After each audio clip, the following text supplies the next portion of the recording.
चलिए हम देखते हैं साइंस के एनसीईआरटी क्लास 8 के 13 चैप्टर है। चैप्टर का नाम है ध्वनि। आपने अपने विद्यालय में आपको कैसे याद होता है कि क्लास यानी पीरियड समाप्त हो गया है, यानी क्लास समाप्त हो गया है, या दरवाजे की घंटी की ध्वनि अथवा खटखटाने की आवाज़ सुनाई आपको तुरंत पता चलता है कि आपके दरवाजे पर कोई आया है। प्रायः पदचाप सुनकर ही आप जान लेते हैं कि कोई आपकी ओर आ रहा है। अपने लुका छिपी का खेल खेला होगा। इस खेल में एक खिलाड़ी की आंखों पर पट्टी बांध दी जाती है और उससे अन्य खिलाड़ियों को पकड़ना होता है, और आंखों पर पट्टी बांधे होने पर भी उस खिलाड़ी को कैसे पता चलता है कि उसके सबसे समीप कोई खिलाड़ी है। ध्वनि का हमारे जीवन में एक महत्वपूर्ण स्थान है। एक दूसरे से संपर्क करने में यह हमारी सहायता करती है और अपने चारों ओर हमें विभिन्न प्रकार की ध्वनियाँ सुनाई पड़ती है। अपने आसपास सुनाई देने वाली ध्वनियों की सूची बनाइए। अपने विद्यालय में संगीत कक्षा में आप बांसुरी, तबला, हारमोनियम आदि वाद्य यंत्रों की ध्वनि सुनते हैं। ध्वनि कैसे उत्पन्न होती है? यह एक स्थान से दूसरे स्थान तक किस प्रकार पहुंचती है? ध्वनि को हम कैसे सुन पाते हैं और कुछ ध्वनियाँ दूसरों की अपेक्षा प्रबल क्यों होती है? इस अध्याय में हम ऐसे ही कुछ प्रश्नों का विचार विमर्श करेंगे। ध्वनि कंपित वस्तुओं द्वारा उत्पन्न होती है। विद्यालयों की घंटी को जब बज न रही हो तो छूकर विद्यालय की घंटी को जब बज न रही हो छू कर देखिए, और आप कैसे अनुभव करते हैं कि जब वह ध्वनि उत्पन्न कर रही हो तो उन्हें पुनः छू कर देखिए, और क्या आप इससे कंपित होते हुए अनुभव करते हैं? क्रियाकलाप से देखें। धातु की एक प्लेट लीजिए, इसे किसी सुविधाजनक स्थान पर एक प्रकार लटकाइए और यह किसी दीवार को न छुए, ऐसे लटकाइए, और अब इस पर किसी छड़ी से चोट मारिए अथवा प्लेट या कढ़ाई को धीमी से अपनी उंगली से छूकर देखिए, और क्या कंपन अनुभव होता है? फिर प्लेट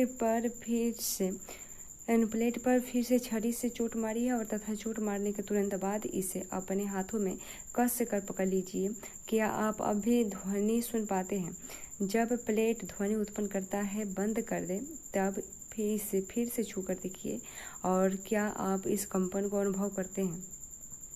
दूसरा क्रियाकलाप, रबर का एक छल्ला लीजिए, जैसे चित्र में यहाँ दिया गया है उसके अनुसार एक पेंसिल बॉक्स पर चढ़ाइए और बॉक्स तथा तानित रबर के बीच में 2 पेंसिल लगाइए। अब रबर के छल्ले को लगभग बीच में से खींच कर छोड़ दीजिए। क्या आपको कोई ध्वनि सुनाई देती है? क्या रबर का छल्ला कंपन करता है? क्लास 7 में आप अध्ययन कर चुके हैं कि किसी वस्तु की अपनी मध्यम स्थिति के इधर उधर या आगे पीछे होने वाली गति को कंपन कहते हैं। जब कसकर तनित एक रबर के छल्ले को कर्षित करते हैं या बीच में खींच कर छोड़ते हैं तो यह कंपन करता है और ध्वनि उत्पन्न करता है। जब यह कंपन करना बंद कर दे तो यह ध्वनि बंद कर देता है। क्रियाकलाप तीसरा देखिए।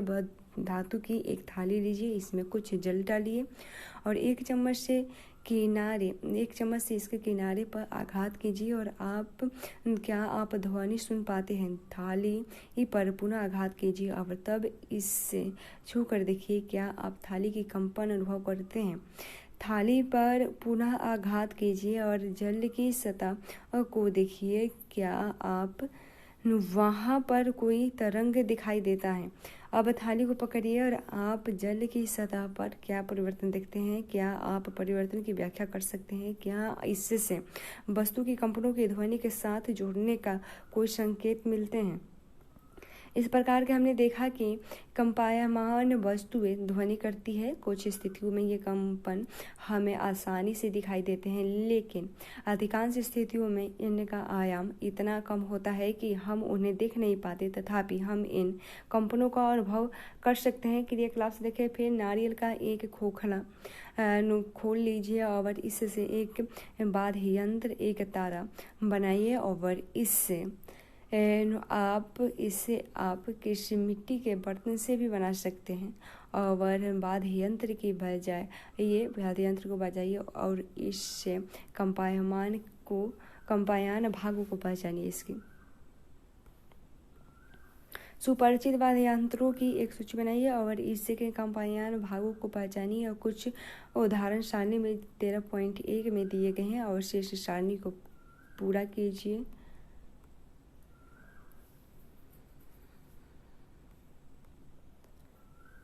उसके बाद संभवतः आपने मंजीरा यानी झांझ, घटम तथा नूट यानी मिट्टी के बर्तन तथा करताल देखे होंगे। ये वाद्य यंत्र सामान्यतः हमारे देश के अनेक भागों में बजाए जाते हैं और इस वाद्य यंत्रों को केवल पीटा या आघात किया जाता है। और क्या आप इस प्रकार के कुछ अन्य वाद्य यंत्रों के नाम बता सकते हैं? आप भी एक वाद्य यंत्र बना सकते हैं। क्रियाकलाप देखें, धातु के 6 से 8 कटोरे का गिलास लीजिए और उन्हें एक सिरे से दूसरे सिरे तक क्रमशः जल के ढके स्तर तक भरिए और अब तक पेंसिल के लेकर कटोरे पर धीमे से एक के बाद एक पर आघात कीजिए और आप एक सुंदर ध्वनि बनाएंगे और यह आपका जल तरंग है। जब हम किसी वाद्य यंत्र जैसे सितारे के तारा को अनुकर्षित करते हैं तो हमें केवल धारा की ही ध्वनि सुनाई देती है। वास्तव में संपूर्ण यंत्र कंपन करता है और इस पूरे यंत्र के कंपन के उत्पन्न ध्वनि को हम सुनते हैं। और इस प्रकार जब हम किसी मृदंगम की झिल्ली पर आघात करते हैं तो हम केवल झिल्ली की आवाज़ ही नहीं सुनते बल्कि संपूर्ण यंत्र की आवाज़ सुनते हैं। उसके बाद पहली कहती है, जब हम बोलते हैं तो क्या हमारे शरीर का कोई भाग कंपित करता है? देखते हैं, मनुष्यों यानी मानवों द्वारा उत्पन्न ध्वनि कुछ समय तक जोर से बोलिए तथा गाना गाइए अथवा भौरे की तरह गुंजित कीजिए। चित्रानुसार अपने हाथों को अपने कंठ पर रखिए और क्या आपको कुछ कंपन का अनुभव होता है? मानव में ध्वनि वाद्य यंत्र अथवा अनुकंठ द्वारा उत्पन्न होती है और अपनी उंगलियों को कंठ पर रखिए तथा एक कठोर उभार को खोजिए जो निगलते समय चलता हुआ प्रतीत होता है। शरीर का यह भाग वाद्य यंत्र कहलाता है। यह श्वासन नली के ऊपरी सिरे पर होती है। वाद्य यंत्र का कंठ के आर पार 2 वाक तंतु इस प्रकार तंत्रित है कि उनके बीच में वायु के निकलने के लिए एक संकीर्ण झिल्ली बनी होती है।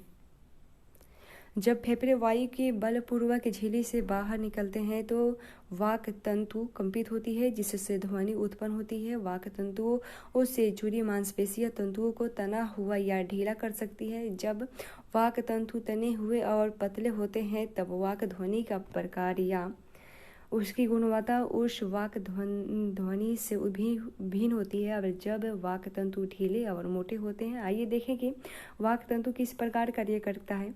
समान साइज की रबर की 2 पट्टियां लीजिए, इन दोनों को एक दूसरे के ऊपर रखकर कसकर तानिए। अब इसके बीच के अंतराल में हवा फूकिए। जब तनित रबर की पट्टियों के बीच से हवा फूकी जाती है तो ध्वनि उत्पन्न होती है। एक कागज के टुकड़े जिसमें एक पतली झिल्ली बनी होती है जो सहायता से भी आप इस क्रियाकलाप को कर सकते हैं। कागज को अपनी उंगलियों के बीच जैसे चित्र 13.9 के बी में की भांति पकड़िए और अब झिल्ली के बीच से हवा फूकिए और ध्वनि सुनिए। हमारे वाक तंतु भी ठीक इसी प्रकार की ध्वनि उत्पन्न करती है। पुरुषों के वाक तंतुओं की लंबाई लगभग 20 mm होती है। महिलाओं में ये लगभग 5 mm होती है। बच्चों के वाक तंतु बहुत छोटी होती है। यही कारण है कि पुरुषों, महिलाओं तथा बच्चों की वाक ध्वनियाँ भिन्न भिन्न होती है। ध्वनि संरचना के लिए माध्यम की आवश्यकता होती है। जब आप कुछ दूरी तक खड़ी अपनी सहेलियों को पुकारते हैं तो आपकी सहेली आपकी आवाज़ सुन पाती है। जब उसके पास तक ध्वनियाँ कैसे पहुँचती है देखते हैं। ध्वनि अथवा कांच का एक गिलास लीजिए। सुनिश्चित कीजिए कि यह सूखा हो और इसमें एक सेल फोन रखिए। याद रखिए कि सेल फोन पानी में न रखा जाए और अपने किसी मित्र से इस सेल फोन पर किसी दूसरे सेल फोन से टेलीफोन करने के लिए कहिए। घंटी की ध्वनि ध्यानपूर्वक सुनिए। जब गिलास के किनारे को अपने हाथों से सटा कर पकड़िए। जब आपने मुंह को हाथों के बीच की खाली जगह पर सटा कर रखिए। अपने मित्र को फिर से टेलीफोन करने के लिए संकेत दीजिए। गिलास में से वायु को मुंह द्वारा खींचते हुए घंटी को आवाज को सुनिए। और क्या गिलास में वायु बाहर खींचने पर घंटी की ध्वनि धीमी हो जाती है? गिलास को मुंह से टकराइए और क्या ध्वनि फिर से प्रबल हो जाती है? क्या आप सोच सकते हैं कि ऐसा क्यों होता है? क्या यह संभव है कि गिलास में वायु की मात्रा कम होने की घंटी की प्रबलता कम होने में कोई संबंध है? वास्तव में यदि आप गिलास में से सारी वायु बाहर खींच पाते हैं तो ध्वनि पूरी तरह सुनाई देना बंद हो जाती है। इसका कारण यह है कि ध्वनि को संसरण यानी एक जगह से दूसरी जगह जाने संसरण के लिए कोई माध्यम होना चाहिए। और जब किसी बर्तन में से वायु की पूरी तरह निकाल दी जाती है तो कहा जाता है कि बर्तन में निर्वात है और ध्वनि निर्वात में संचरित नहीं हो जाती। क्या ध्वनि द्रोहों में संचरित होती है? आइए ज्ञात करते हैं। क्रियाकलाप देखें। एक बाल्टी अथवा स्नान टब लीजिए, इसे स्वस्थ जल से भरिए और एक हाथ से एक छोटी घंटी बजाइए। और ध्वनि उत्पन्न करने के लिए किसी घंटी को जल में हिलाइए और ध्यान दीजिए कि घंटी बाल्टी या टब की दीवारों पर न छुए और इससे कान को जल की सतह पर सावधानी पूर्वक रखिए। सतर्क रहे कि जल आपके कानों में प्रवेश न करे। और क्या आप घंटी को सुन पाते हैं? क्या इससे पता चलता है कि ध्वनि का संचरण दोनों में होता है? पहली कहती है आहा तो हेल तथा डॉल्फिन जल के अंदर इसी प्रकार संदेशों का आदान प्रदान कर पाते होंगे। याद करें कि क्या ध्वनि ठोसों में भी गर्म कर सकती है? क्रियाकलाप से देखें। धातु का एक मीटर स्केल या धातु की एक लंबी छड़ लीजिए और इससे एक सिरे को अपने कान से सटा लीजिए और अपने मित्र से स्केल के दूसरे सिरे को धीरे से खोरचने या खटखटाने को कहिए। और क्या आप खरोचने की ध्वनि सुन पाते हैं? अपने आस पास खड़े हुए मित्रों से पूछिए कि क्या ये भी इस ध्वनि को सुन पाए हैं। आप अपने कान को लकड़ी या धातु की किसी लंबी मेज के एक सिरे पर रखकर तथा अपने मित्र को दूसरे सिरे को खरोचने के लिए कहकर भी उपयुक्त क्रियाकलाप कर सकते हैं। हमने देखा कि ध्वनि लकड़ी या धातु में चल सकती है। वास्तव में ध्वनि किसी भी ठोस में संचरण कर सकती है। आप एक मनोरंजन क्रियाकलाप द्वारा यह दर्शा सकते हैं कि ध्वनि डोरियों पर भी चल सकती है। और अपने बनाए हुए खिलौने टेलीफोन को याद कीजिए जैसे हम 13.4 में बनाए थे। अब क्या आप कह सकते हैं कि ध्वनि डोरियों में भी गमन कर सकती है? और जब तक आपने सीखा कि कंपायनमान वस्तु ध्वनि उत्पन्न कर सकती है तथा यह किसी माध्यम से सभी दशाओं में संचरित हो सकती है, इस ध्वनि को हम सुन सकते हैं। हम ध्वनि को अपने कानों द्वारा सुनते हैं। देखते हैं कान के बाहरी भाग को आकृति कीप यानी फनल जैसी होती है। जब ध्वनि इसमें प्रवेश करती है तो यह एक नालिका से गुजरती है जिसके सिरे पर एक पतली झिल्ली दृढ़ से तानित होती है। इसे कर्णपटल कहते हैं और यह एक महत्वपूर्ण कार्य करता है। यह जानने के लिए कि कर्णपटल क्या कार्य करता है, आइए टीन के डिब्बे का एक कर्णपटल बनाइए। एक प्लास्टिक अथवा टीन का डिब्बा लीजिए और इसके 2 सिरे काटिए और डिब्बे के एक सिरे पर एक रबर के गुब्बारे को तानिए और इसे एक रबर के छल्ले से कस दीजिए। तनित रबर के ऊपर सूखे अन्य के थर्मोकोल के 4 या 5 दाने रखिए। और अब अपने मित्र के डिब्बे के खुले सिरे का हुर्रे हुर्रे बोलने के लिए कहिए और देखिए कि अन्य के दोनों का क्या होता है और अन्य के दाने ऊपर और नीचे क्यों उछलते हैं। कर्णपटल एक तनिक रबर की सीट के समान होता है। ध्वनि के कंपन कर्णपटल को कर्णित कहते हैं। जिसे चित्र में दर्शाया गया है, कर्णपटल कंपनों को आंतरण कर्ण तक भेज देता है और वहां से संकेतों को मस्तिष्क तक भेज देता है। इस प्रकार हम ध्वनि को सुन पाते हैं। पहली कहती है, हमें कभी भी अपने कानों में कोई तीखी, नुकीली या कठोर वस्तु नहीं डालनी चाहिए और यह कर्णपटल को क्षति पहुंचाता है, जिससे सुनने की शक्ति कम हो जाती है। कंपन का आयाम, आवर्तकाल तथा आवृत्ति। देखिए, हम जानते हैं कि किसी वस्तु का बार बार इधर उधर गति करना कंपन कहलाता है और इस गति को ढोलन गति भी कहते हैं। आप पिछली कक्षाओं में ढोलन गति तथा इसके आवर्तकाल के बारे में पढ़ चुके हैं। प्रति सेकंड होने वाले ढोलनों की इस संख्या को ढोलन की आवृत्ति कहते हैं। आवृत्ति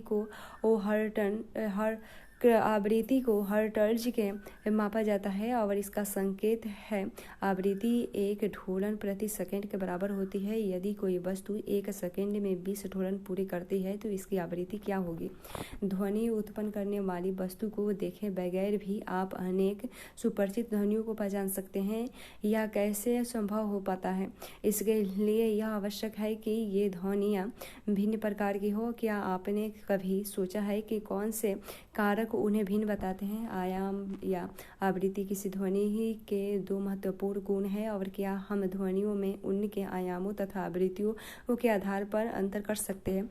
प्रबलता तथा अनुतावरता। देखिए, क्रिया क्लास देखिए कि धातु का गिलास और एक चाय का चम्मच लीजिए और चम्मच को धीमे से गिलास के किनारे से टकराइए और उत्पन्न हुई ध्वनि को सुनिए। अब गिलास पर चम्मच के जोर से आघात कीजिए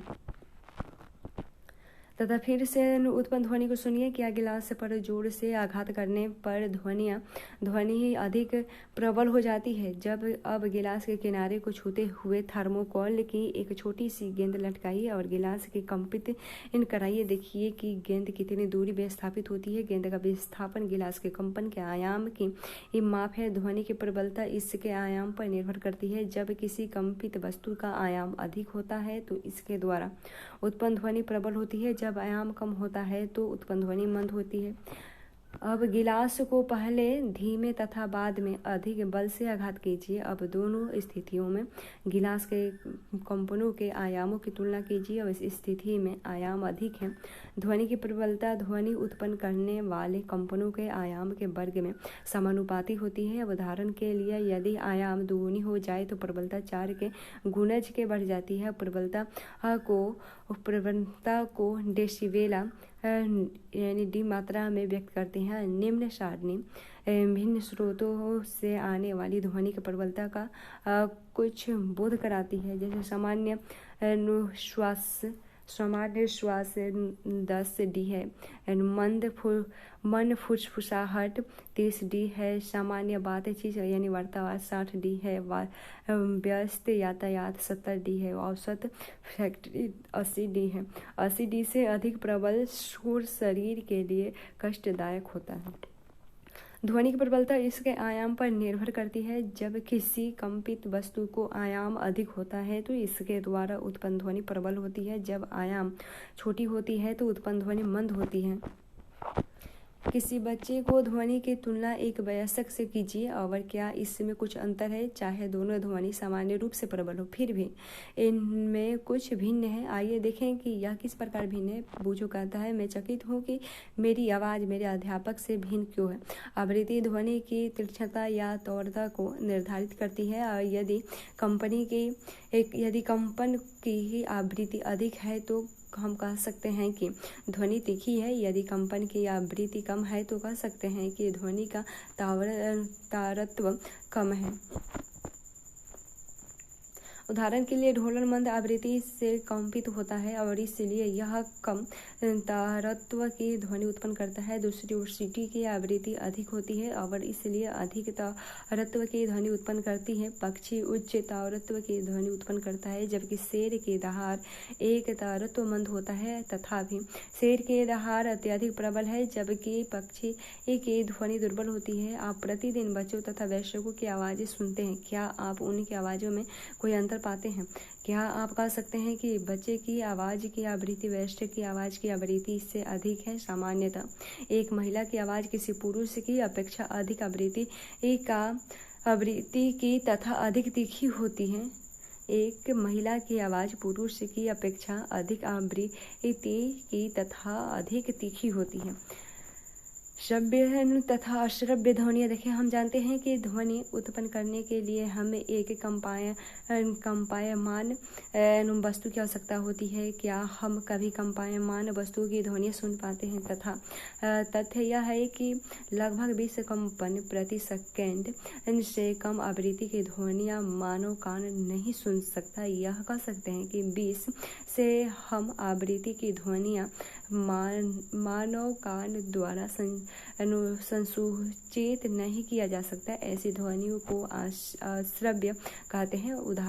उधर लगभग 20,000 कंपन प्रति सेकेंड यानी 20 के से अधिक आवृत्ति की ध्वनियाँ भी मानव कान द्वारा संसूचित नहीं होती है। अतः मानव कानों के लिए श्रव्य की आवृत्ति का परास लगभग 20 से 20,000 तक है। और इसका अर्थ है कि हम केवल 20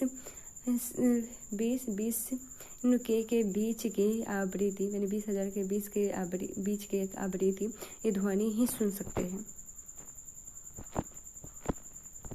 कुछ जंतु 20,000 से अधिक की आवृत्ति की ध्वनियों को ही सुन सकते हैं। कुत्तों में यह क्षमता है कि पुलिस कर्मी उच्च आवृत्ति की ध्वनि उत्पन्न करने वाले सीटियों का उपयोग करते हैं, जिससे कुत्ते सुन सकते हैं और लेकिन मानव नहीं सुन सकते। जाने माने पराश्रव्य ध्वनि उपकरण जो चिकित्सा के क्षेत्र में अनेक समस्याओं के अनुसंधान एवं निदान के लिए उपयोग होते हैं, 20,000 से अधिक की आवृत्ति पर कार्य करते हैं। शोर तथा संगीत देखें, हम अपने चारों ओर विभिन्न प्रकार की ध्वनियाँ सुनते हैं। क्या ध्वनि सदैव सुखद होती है?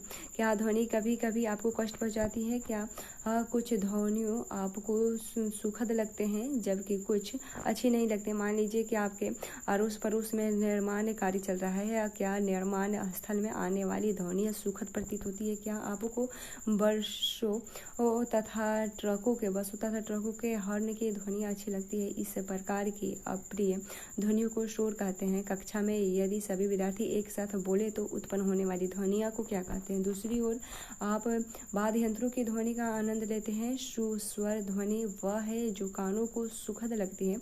हारमोनियम द्वारा उत्पन्न ध्वनि सुस्वर ध्वनि कहलाती है, यानी सितारे के तार द्वारा उत्पन्न ध्वनि ये भी सुस्वर ध्वनि कहलाती है। लेकिन यदि संगीत अत्यंत प्रबल हो जाए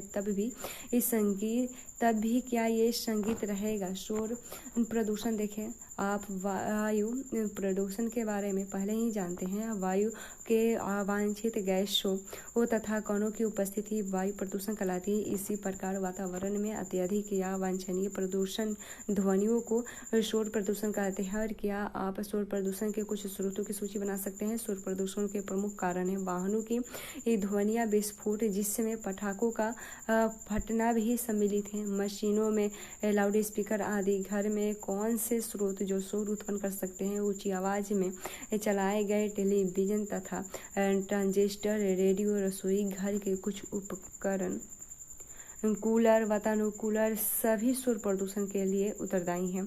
शोर प्रदूषण की क्या हानियां हैं? क्या आप जानते हैं कि परिवेश में अत्यधिक शोर की उपस्थिति अनेक स्वास्थ्य संबंधी समस्याओं का कारण बन सकती है? निद्रा, अति तनाव, चिंता तथा अन्य बहुत से स्वास्थ्य संबंधी विकार शोर प्रदूषण से उत्पन्न होते हैं। लगातार प्रबल ध्वनि के प्रभाव में रहने वाले व्यक्ति की सुनने की क्षमता अस्थायी अथवा अस्थायी रूप से कम हो जाती है। शोर प्रदूषण को सीमित रखने का उपाय देखें। शोर को नियंत्रित रखने के लिए हमें शोर के स्रोतों पर नियंत्रण रखना चाहिए। यह कैसे किया जा सकता है? इसके लिए है वायुयानों के इंजनों, यातायात के वाहनों, औद्योगिक मशीनों तथा घरेलू उपकरणों में रोशात्मक युक्तियाँ लगानी चाहिए। और आवासीय क्षेत्रों में शोर प्रदूषण को कैसे नियंत्रित किया जा सकता है। शोर उत्पन्न करने वाले क्रियाकलापों को आवासीय क्षेत्रों से दूर संचालित करना चाहिए और शोर उत्पन्न करने वाले उद्योगों को आवासीय क्षेत्र से दूर स्थापित करना चाहिए। स्वचालित वाहनों के हॉर्न पर उपयोग कम से कम करना चाहिए। टेलीविजन तथा संगीत निकायों की ध्वनि प्रबल कम रखनी चाहिए और शोर प्रदूषण के हानिकारक प्रभाव को कम करने के लिए सड़कों तथा भवनों के आसपास पेड़ लगाने चाहिए, जिससे कि ध्वनि आवासों तक न पहुंच पाए। श्रवण क्षति देखें, पूर्णतया श्रवण क्षति ही जो कि विरले ही होता है, प्रायः जन्म से होती है। आंशिक अशक्तता सामान्यतः किसी बीमारी, चोट या उम्र के कारण होती है। कठिन श्रवण शक्ति वाले बच्चों को विशेष देखभाल की आवश्यकता होती है। ऐसे बच्चे इंगित भाषा यानी संकेत भाषा को सीख कर प्रभावशाली ढंग से संपर्क कर सकते हैं, क्योंकि वाक संगीत श्रवण के परिणाम स्वरूप विकसित होती है। इसलिए श्रवण अशक्तता से ग्रस्त बच्चों की वाक शक्ति को दोषपूर्ण हो सकता है। प्रौद्योगिकीय युक्तियों में श्रवण क्षतिग्रस्त व्यक्तियों के जीवन की गुणवत्ता में सुधार को संभव बना दिया है। और श्रवण क्षतिग्रस्तों के रहन सहन के वातावरण में सुधार लाने के लिए समाज बहुत कुछ कर सकती है। प्रमुख आयाम श्रव्य कर्णपटः कर्णपटः हर्ट्ज, कर्ण प्रबलता, शोर, ढोलन, तरत्व, आवर्तकाल, तीक्ष्णता, कंपन, वाक्यंत्र, श्वसन नली।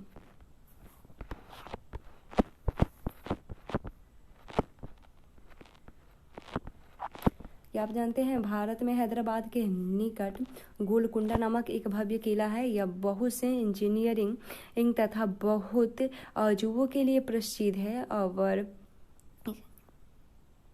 और जल प्रदाय व्यवस्था उनमें एक अजूबा है, परंतु कदाचित सबसे अधिक आश्चर्यजनक अजूबा किले के निकास द्वार के पास स्थित एक गुंबद है। और इस गुंबद के नीचे एक निश्चित बिंदु पर हाथों की तालियों से उत्पन्न ध्वनि अनुरणित यानी गूंजती होती है, जिसे लगभग 1 किलोमीटर दूर किले के शीर्ष बिंदु पर स्थित किसी स्थान पर सुना जा सकता है। इसकी रचना एक चेतावनी प्रणाली के रूप में की गई थी। यदि किसी सुरक्षाकर्मी किले के बाहर कोई रहस्यमय हलचल देखता है तो गुंबद के अंदर एक निश्चित बिंदु पर तालियां बजाया जाता था तथा किले के भीतर की फौज संभावित खतरे से सतर्क हो जाती थी।